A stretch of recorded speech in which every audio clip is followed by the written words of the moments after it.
Nah, cara tersimpelnya, cara kita menjaga lingkungan lewat makanan adalah menghabiskan makanan. Kalau mau dilihat nih ya, Kak Susan ya datanya, sebenarnya sampah yang paling banyak di Indonesia itu adalah sampah limbah makanan.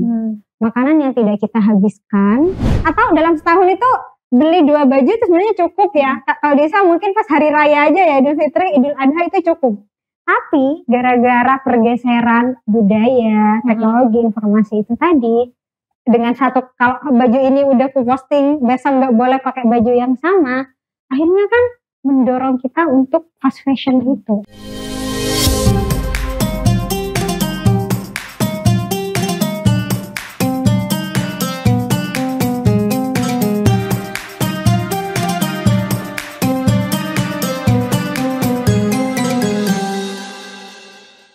Assalamualaikum warahmatullahi wabarakatuh. Selamat datang di podcast Ramadan Wanita dan Islam.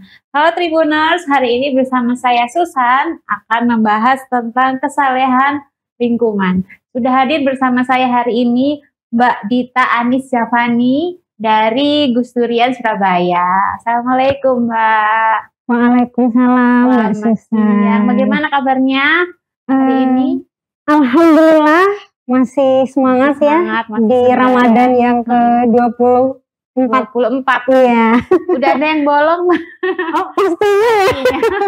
Tapi kerasa cepet ya kayaknya Ramadan tahun kali ini. Ya betul, tahu-tahu udah hari ke-24 dan minggu depan ya kita udah lebaran. Nah hari ini Mbak Dita kita akan membahas tentang kesalehan lingkungan. Mungkin bisa dijelaskan dulu ya maksudnya kesalehan itu seperti apa nih? Oke. Kesalehan lingkungan. Dari awal nih bahasa yang kita gunakan memang kosakata agama udah ya, soleh gitu. Soleh ini kan merujuk kepada orang yang taat, yang sungguh-sungguh menjalankan ajaran agamanya, yang itu tercermin dari perbuatan dan amalnya yang memang sesuai dengan pedoman-pedoman agama. Sedangkan lingkungan, sederhananya lingkungan itu kan semua yang ada di samping kita gitu ya. Kita bernafas hari ini gitu kan, kita bisa merasakan udara Surabaya, itu sudah termasuk lingkungan. Jadi kalau mau disimpulkan, kesolehan lingkungan memang adalah orang-orang yang taat, yang menjalankan ajaran agamanya khususnya dalam konteks penjagaan lingkungan. Menariknya nih Mbak Susan, semua agama termasuk Islam, termasuk adalah agama yang memang menekankan kita untuk menjaga lingkungan. Dan ini sudah tercermin dalam ayat-ayat Al-Quran. Ada banyak narasi-narasi yang mendorong kita untuk menjaga lingkungan. Misal, wala tufsidu fil ardi, janganlah kamu membuat kerusakan di muka bumi, dan lain sebagainya. Itu kan sebenarnya udah clear ya dalam Islam. Kalau kamu ngaku orang Islam, jagalah lingkungan. Gitu. Nah, mengapa ini kesalehan lingkungan tuh penting dalam kehidupan sehari-hari? Karena kan biasanya ya udahlah ya, mengalir aja, menjalani kehidupan menjaga lingkungan yang biasa. Tapi kenapa harus dengan kesalehan? Karena menjaga lingkungan itu adalah bagian dari ibadah. Dalam Islam kan ya Mbak Susan ya, kita tuh menyentuh dua aspek ya, aspek vertikal dan juga horizontal. Aspek vertikal ini adalah hubungan kita dengan Allah, atau yang biasa disebut dengan hablum minallah. Tapi selain itu juga ada aspek horizontal itu tadi. Pertama, bagaimana hubungan kita dengan sesama manusia, atau yang biasa disebut dengan hablum minannas. Hablum minannas. Kemudian juga ada aspek kita dengan lingkungan yang disebut dengan hablum minal alam. Nah, kenapa orang yang beriman tadi harus menjaga lingkungan atau kita harus soleh gitu ya menjaga lingkungan? Ya karena itu tadi. Sebenarnya mestinya semakin dekat kita dengan Tuhan, semakin kita patuh taat itu tadi, menjalankan perintah kita kepada Tuhan yang aspek vertikal itu tadi, juga tercermin dari aspek horizontalnya. Dengan apa? Kalau ke sesama manusia misal kita makin empati. Tapi kalau kepada alam, ya kita menjaga alam. Kan rada lucu nih ya, kita mengaku beriman, taat kepada Tuhan, tapi perbuatan kita justru misal merusak alam. Atau ya kita tidak bisa berempati itu tadi. Nah, itu kan lucu. Kalau aku sih sederhananya gini sih, Mbak Susan. Kita sebagai muslim kita kan wajib sholat Ya. 5 waktu. Dan untuk sholat itu kita harus wudhu. Untuk wudhu kita butuh Air. Air yang suci dan juga bersih. Gimana caranya kita bisa dapat air yang suci dan bersih? Ya harus jaga lingkungan. Itulah kenapa kita harus memiliki kesolehan lingkungan itu tadi. Karena untuk beribadah saja ya kita membutuhkan lingkungan. Bahkan gak cuma dalam Islam loh ya sebenarnya gitu. Misalnya air. Kayaknya hampir semua agama juga menggunakan air sebagai sarana ibadah. Ya kan? Kalau Islam itu tadi misal dengan wudhu. Kalau Katolik sama Protestan dengan baptis. Begitupun dengan agama-agama yang lain.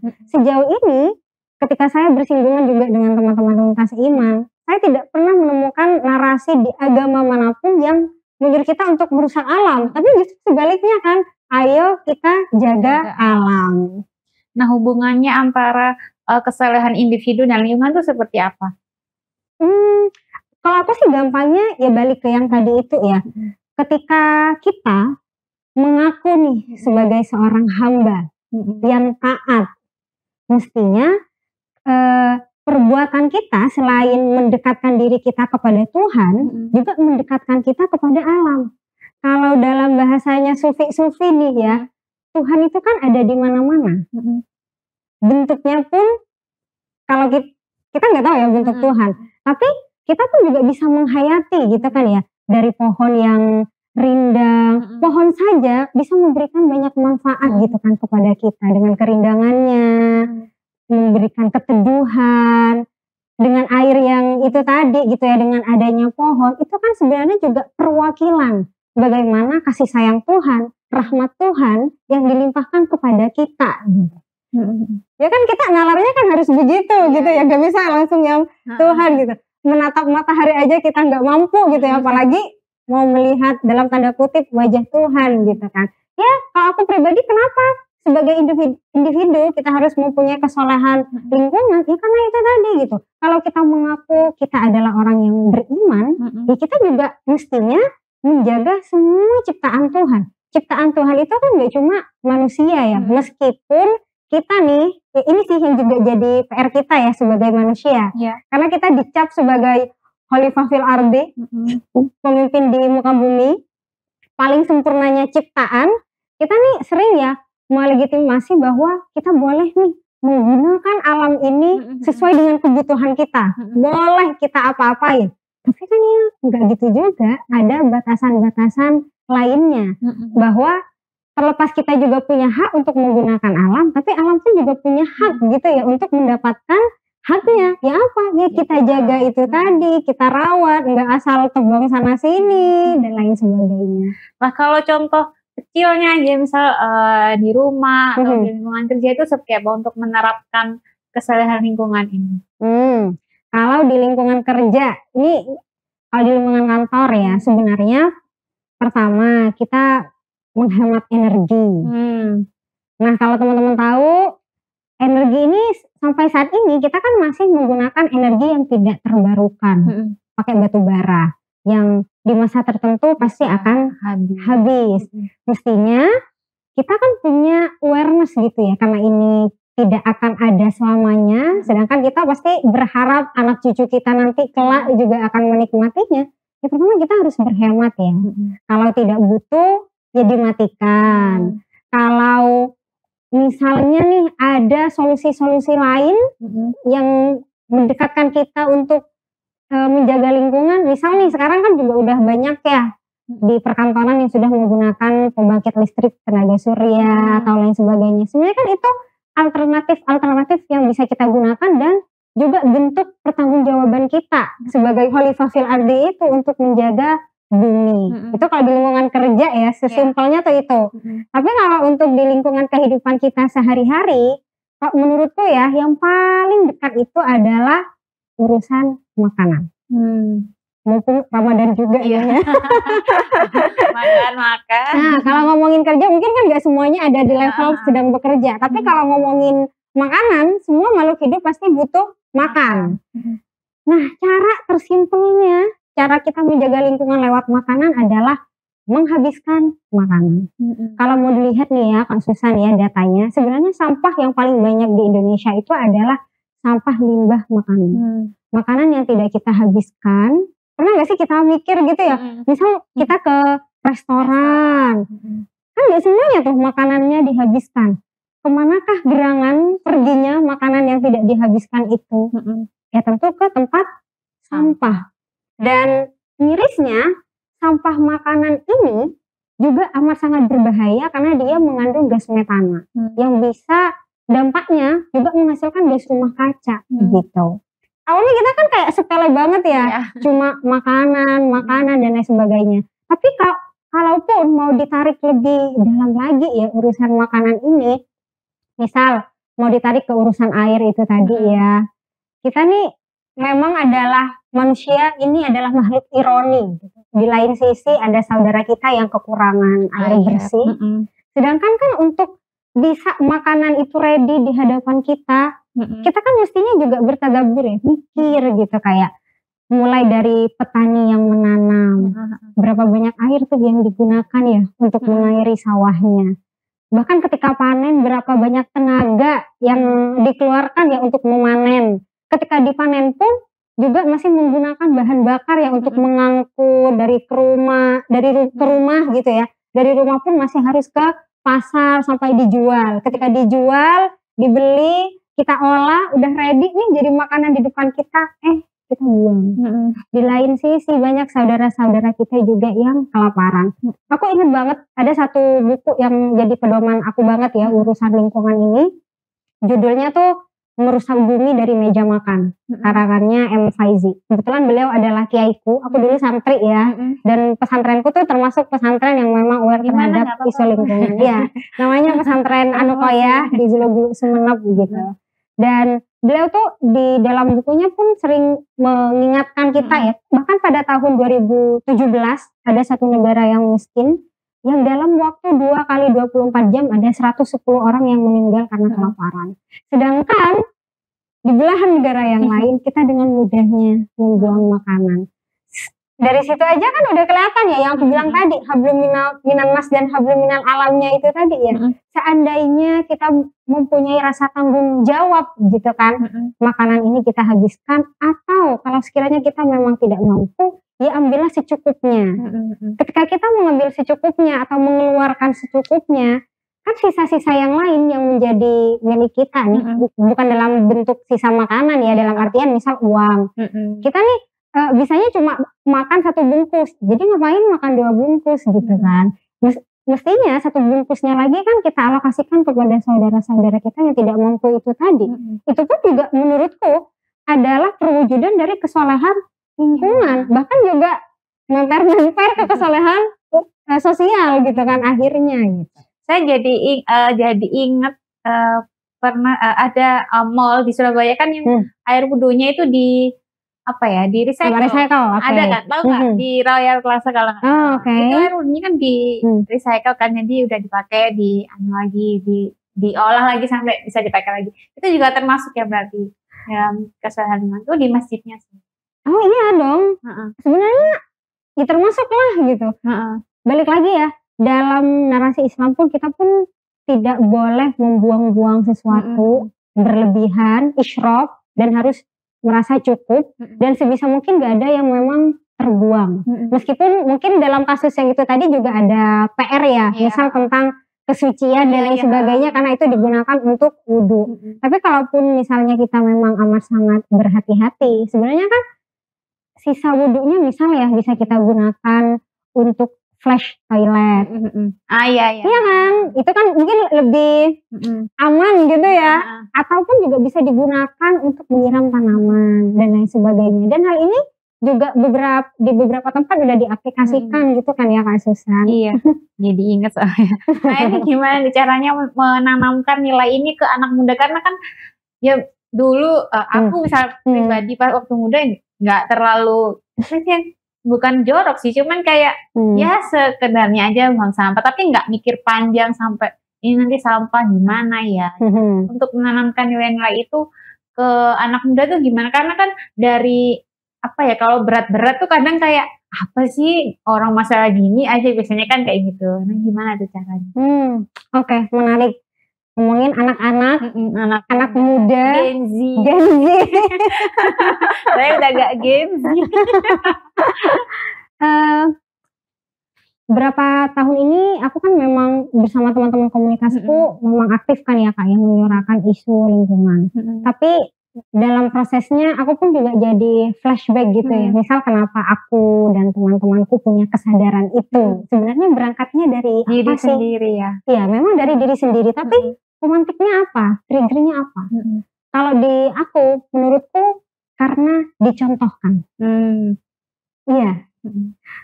Sebagaimana anak-anak ya, di lain sisi kita kan diajarkan kritis kan kadang ya. Iya. Yang menurut katamu tadi, misal nih, buang sampah gitu, jangan ini hemat listrik dan lain sebagainya. Mestinya kan anak-anak yang cerdas itu kan masih bertanya.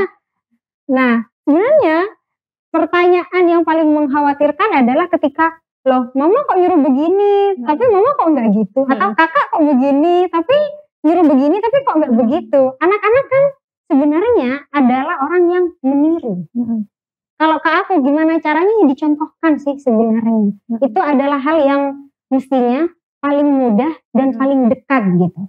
Dan ngomongin anak-anak yang di level meskipun berbeda-beda, anak yang di usia SD ataupun bahkan sampai SMP, SMA, bahkan sampai kuliah, bahkan kita pun yang udah dewasa, kita nggak bisa mengesampingkan aspek meniru itu tadi gitu ya. Apalagi dengan semakin tinggi tingkat pendidikan kita, ya justru semakin itu tadi yang dikejar. Loh kamu kok cuma nyuruh aja, kamu udah mempraktekkan kritis ya. Itu enggak, kayak gitu sih kasusnya. Kalau apa sih pertama yang harus dilakukan adalah mencontohkan. Dan mestinya sebenarnya kan pengetahuan seorang anak itu kan gampangnya ditentukan oleh 3 aspek gitu ya. Apa yang dia dapat di rumah, apa yang dia dapat di sekolah, dan apa yang dia dapat di lingkungan sosial. Idealnya mestinya ketika di rumah mereka juga sudah mendapatkan contoh-contoh aksi-aksi real nyata oleh orang tua mereka, kakek mereka dalam penjagaan lingkungan itu. Sesimpel mungkin Kak Susan dulu pernah gak sih dengar narasi kalau makan dihabiskan, kalau nggak dihabiskan itu nangis loh. Pernah nggak? Pernah. Sekarang saya terapkan. Mana sekarang diterapkan ke anak. Iya. Nah sebenarnya itu kan juga bagian dari local wisdom. Narasi itu dibuat oleh nenek moyang kita, tujuannya supaya kita menjaga lingkungan. Mungkin karena levelnya anak-anak itu kan daya ininya di beberapa part tertentu dia kan nggak berlogika ya. Sebenarnya kalau mau kita pikirkan gimana sih caranya nasi bisa nangis kan enggak. Tapi kan sesimpel itu aja gitu. Nah kalau kamu gak dihabiskan dia akan nangis. Mungkin karena waktu itu menangis adalah cara mereka untuk mengekspresikan kalau tidak nyaman. Ya kan kalau anak-anak kan kalau gak nyaman, lagi sedih, lagi apa kan nangis. Jadi itulah kenapa nenek moyang kita nerapinnya begitu.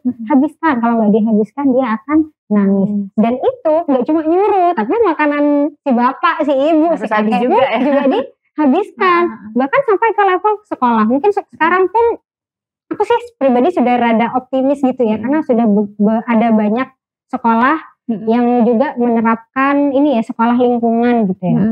Istilahnya sekolah diyata ataupun lain sebagainya. Balik lagi kalau bahkan di pesantrenku dulu, di pesantren Anukoyah itu ya Kak Susan, ada satu sekolah itu di SMA 3 Anukoyah memang melarang orang-orang dari luar itu jualan yang menggunakan plastik. Enggak boleh sama sekali. Jadi ya karena memang sudah sepakat gitu ya, para stakeholdernya punya awareness tentang itu, ya akhirnya kan para siswanya juga begitu. Yang paling ekstrim nih Kak aku, di sana tuh tidak disediakan tempat sampah. Oh iya. Terus berarti bawa. Jadi satu sekolah yang seluas itu cuma ada satu tempat sampah. Sebenarnya kan kadang kita merasa menyepelekan hal-hal sesuatu sesimpel gini ya. Aduh, Ya nggak apa-apa lah, nggak aku sapu, kan ada tukang sapunya. Ya nggak apa-apa lah, aku buang sampah. Yang penting kan udah aku buang di tempat sampah. Ya itu bagus sih. Cuma kan lebih baik lagi kalau kita tidak menghasilkan sampah. Sebenarnya yang aku tangkap, kenapa sekolah itu dulu tidak menyediakan tempat sampah? Ya supaya menyugesti kita, mendorong kita untuk tidak menghasilkan sampah. Sebenarnya kan kita merasa aman-aman aja nih, karena kan sampah kita udah ada yang ngurus, udah ada tempatnya, udah ada tukang sampahnya, sampai ke TPA sana. Jadi seolah-olah kita tuh merasa jauh banget dengan isu ini. Nah ketika diterapkan kayak gitu, pas gak ada tempat sampah, atau cuma satu sekolah tempat sampahnya juga cuma satu, dan itu jauh banget. Akhirnya kan awalnya mau gak mau kami tuh kan buangnya masih bingung ya, ini dibuang kemana, ditumpuk di depan kelas. Ketika menumpuk kan kita sendiri yang terganggu. Nah berangkat dari kesadaran itu, akhirnya ya udah sebisa mungkin kita nggak menghasilkan sampah, dan bagusnya itu didukung oleh sistem. Sebenarnya kan tantangan lainnya adalah termasuk ya nggak menjamin ketika kita di rumah sudah diajarkan tentang menjaga lingkungan, bisa jadi ketika anak-anak udah di lingkungan sekolah ataupun lingkungan sosial, mereka juga akan sulit untuk menerapkan hal itu gitu ya. Tapi yang bagusnya itu tadi, ketika 3 komponen ini sama-sama gitu ya, berjalan beriringan untuk menciptakan ekosistem yang mendukung orang-orang dari level anak-anak sampai dewasa untuk menjaga lingkungan. Yang paling miris itu, simpelnya nih ya, kita kan disuruh untuk mengurangi penggunaan botol plastik, ya kan? Udah banyak kayaknya teman-teman yang membawa tumbler kemana. Nah ini aku mau bahas. Iya benar. Itu tantangan baru kan, karena tumbler itu sekarang malah orang mengoleksi tumbler. Yang mana itu jadi masalah lain. Masalah lainnya apa ya? Pemborosan, FOMO, belinya tuh kayak nggak kekontrol. Jadinya mengoleksi tuh sebenarnya nggak perlu-perlu banget kan. Tapi karena banyak orang-orang yang kayak unboxing tumbler itu kan seru banget ya, unboxing tumbler. Tapi kalau misal anak-anak muda yang nggak mampu tapi pengen ikutan kan, itu jadi masalah baru gitu loh. Nah itu kan jadi perannya banyak kan, misalnya untuk komunitas atau orang-orang yang memperjuangkan menjaga lingkungan ini, malah jadi ada masalah baru nih. Kok beli tumbler nggak boleh, pakai plastik nggak boleh, terus gimana? Jadi anak-anak muda kan biasanya kan kayak gitu kan jadinya. Gimana itu fenomena ini? Oke, tapi balik lagi dulu ya sebenarnya ke tumbler yang ekosistem itu tadi. Yang aku sayangkan kan kadang, pertama sebenarnya kan udah bagus ya. Ketika kita udah aware untuk membawa tumbler. Sebenarnya itu kan adalah itikat baik, kesadaran yang timbul untuk mengurangi penggunaan botol plastik. Cuma sayangnya kita kan misal keluar atau jadwal kuliah seharian nih, kan satu botol kadang nggak cukup ya. Ketika habis, ironisnya kadang kita kan harus beli lagi botol. Disalin ke tumbler. Sebenarnya kan seandainya balik ekosistem itu tadi, seandainya semua kita kompak, mestinya kan ada tempat untuk isi ulang. Karena nggak semua tempat ya menyediakan. Betul. Nah makanya itu jadi another PR gitu. Tapi balik lagi, yang ideal mestinya semua orang, semua level nih ya, dia bekerja sama untuk membangun ekosistem tersebut. Kemudian yang kedua nih, tumbler-tumbler itu tadi, kalau aku sih nge-highlight poinnya adalah itu juga bagian dari dampak teknologi, spesifiknya media sosial. Tanpa sadar, dengan adanya informasi yang sangat cepat, kita saling sharing kehidupan satu sama lain, ada banyak trendsetter yang nge-setting barometer hidup kita dan menggeser budaya-budaya yang dulu. Sebenarnya ya Kak Susan ya, jauh sebelum tumbler itu tadi misalnya, dulu kalau kita bertamu ke rumah seseorang, minimal banget yang disuguhin apa? Minum tapi pakai kemasan nggak sih? Apa kemasan? Iya Pak. Kalau di aku dulu tuh ya minimal itu pasti teh atau kopi. Ngerti nggak sih? Jadi kayak memang tamu itu kan orang yang harus kita hormati gitu ya. Jadi minimal disuguhinnya tuh adalah teh atau kopi yang tentunya pakai cangkir. Nah karena pergeseran nilai-nilai itu dulu ya, kalau mau kita mikir, air minum dijual itu masa laku gitu ya.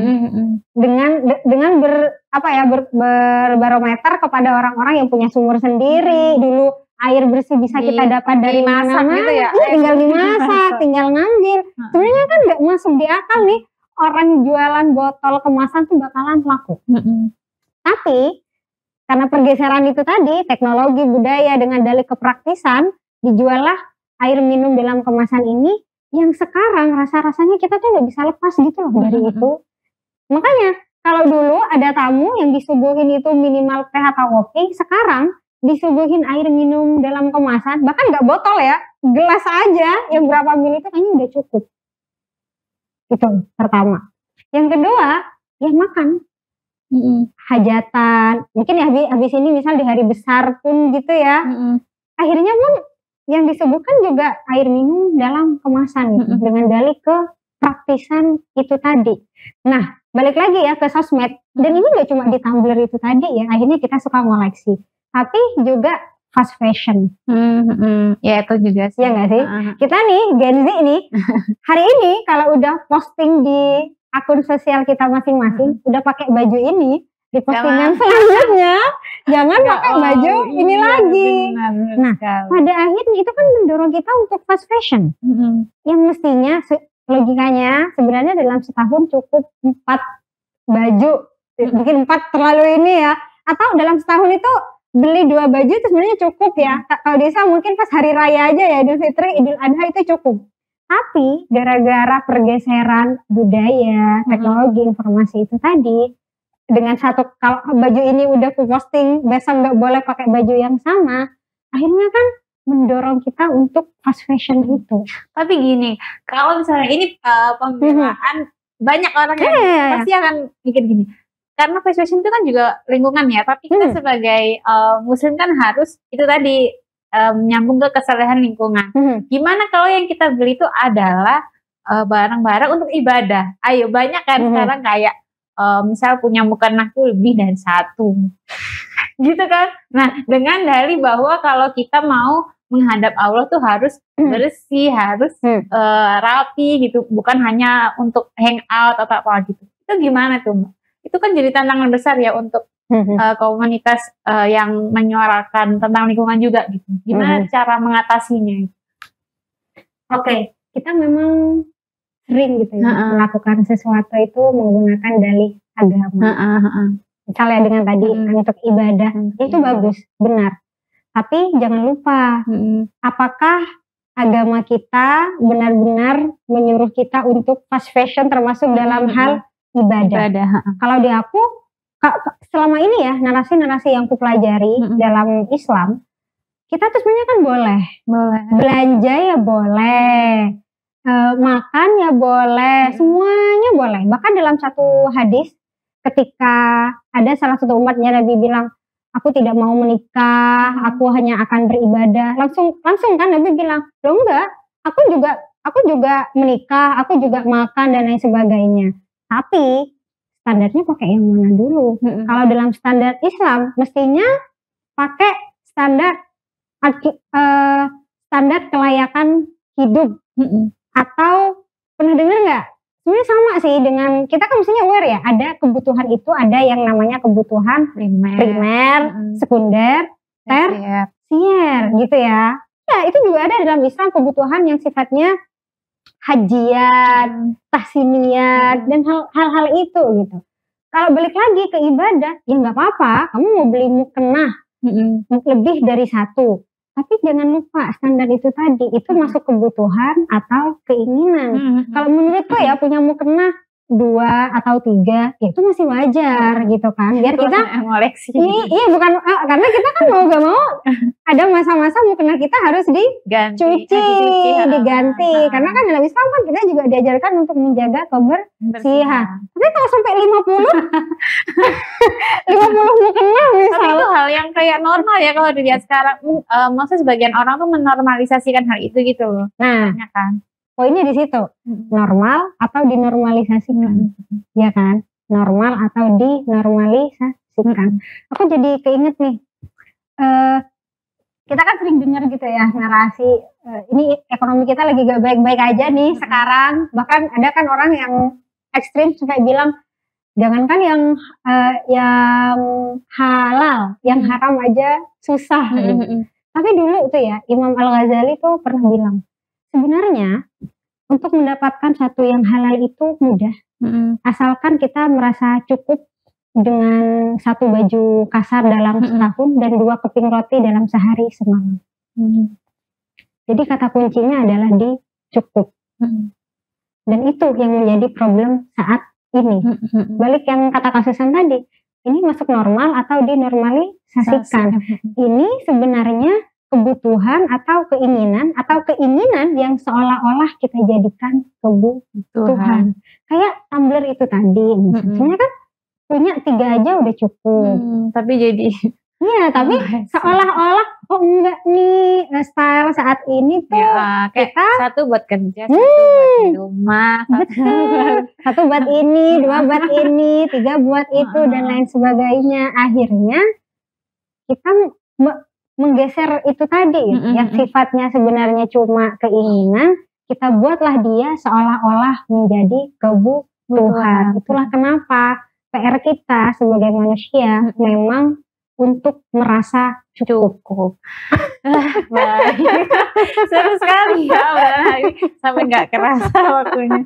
Baik, makasih ya Mbak Dita. Seru banget obrolannya tentang kesalahan ini karena luas sekali ya tentang fashion, tentang lingkungan alam itu sangat sebenarnya masih banyak yang harus kita benahi, bukan hanya komunitas tapi diri kita sendiri, dari lingkungan diri kita sendiri aja itu juga harus terus belajar, harus terus berbenah gitu kan, karena itu tadi teknologi semakin cepat, semua orang bisa mengakses, itu kayak ada positif dan ada negatifnya. Tapi balik lagi kalau dalam agama juga kita harus merasa cukup gitu ya.